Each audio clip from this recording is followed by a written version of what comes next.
Ayan mga bossing ko, so nakuha na naman yung milk crate natin na manual transmission. 2020 mga bossing ko. Yung makina mga bossing. Mga bossing. Package yan bossing, tatlo yan mga kabossing.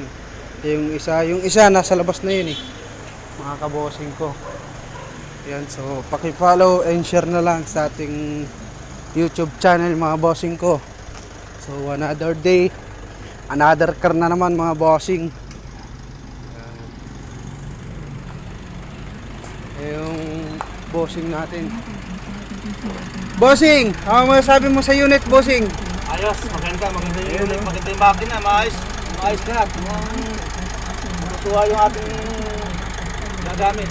Ilan nakuha mo bossing? Tatlo. Yun mga bossing ko, pinakit sagad, tatlo na L3 2020 mga bossing ko. Ayan o. So paki-follow and share na lang sa ating YouTube channel mga bossing ko. Ayan, nakuha na dalawa, pero pa isa sa labas.